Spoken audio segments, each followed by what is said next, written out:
speaking of bigger picture, it's difficult not to mention Tesla, who was the first one who actually started this disruption of the automotive industry. And every car manufacturer is now looking at their case, let alone researchers and students of business schools. It's probably the most classic case that they're looking at.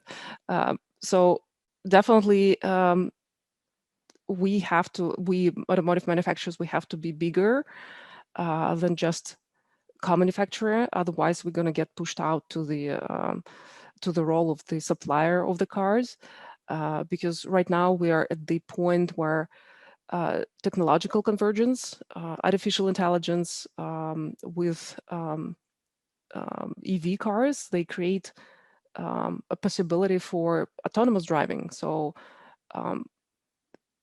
in order to enable all these robot taxis, autonomous vehicles, and related business to actually kick off, you need the car that can drive itself, they can charge itself.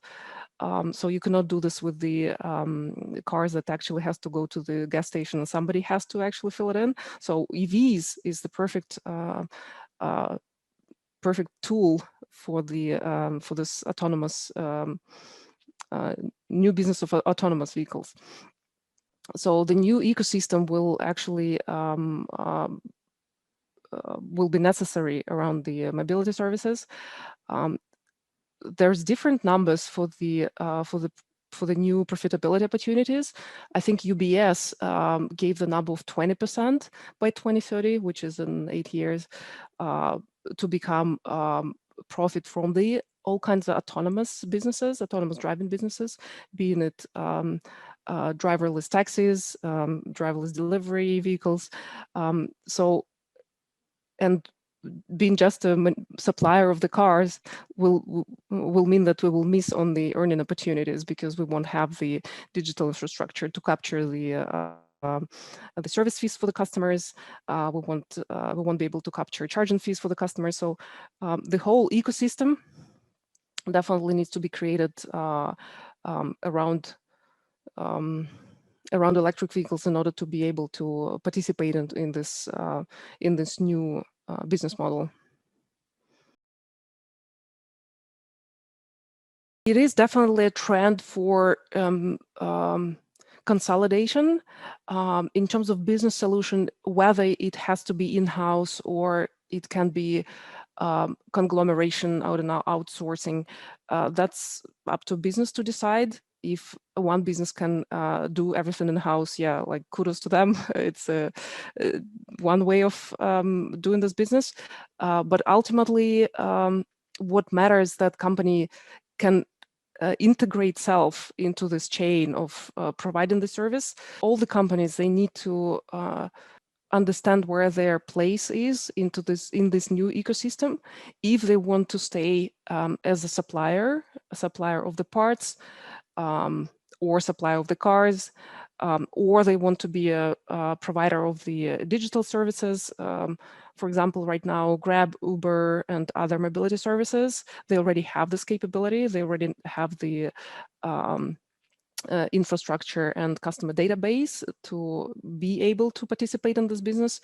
But ultimately, who will probably win the most would be the ecosystem drivers, who can participate in every stage of the value chain, from generating electricity to delivering electricity to providing mobility services, and even building new infrastructure for the users. Like, for example, Tesla, by building the tunnels with the Boring Company, they are building new infrastructure for the new users, potentially using their autonomous vehicles. Yes, it will definitely lead to consolidation in one way or another. So either car manufacturers will choose to integrate all the capabilities in their companies and build the in-house solutions, or they will choose to partner up with other players, such as ride-hailing and tech companies. But right now, it's absolutely clear that none of the current players of the current mobility services, they are not able to become like ecosystem drivers on their own. Tech companies, they don't have cars, they don't have the fleet. Ride-hailing companies, they don't have the fleet either.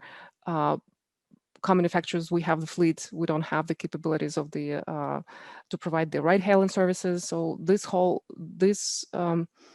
capabilities, they need to merge somehow. Southeast Asian region will definitely keep growing as the manufacturing hub. There's enough ambition from the local government. There's plenty of support and plenty of resources and capacities in the region. So this is definitely going to be growing. On the other hand, other potential players of this new ecosystem and new mobility on demand business, players such as Grab and Gojek, they're also in Asia. So there's a lot of opportunities for cooperation, merging, consolidation. So I expect actually new solutions to running this business will emerge in Southeast Asia as well. So yes, along with the growing our production capabilities, we also expect some new solutions to emerge, getting into this new future of mobility on demand services.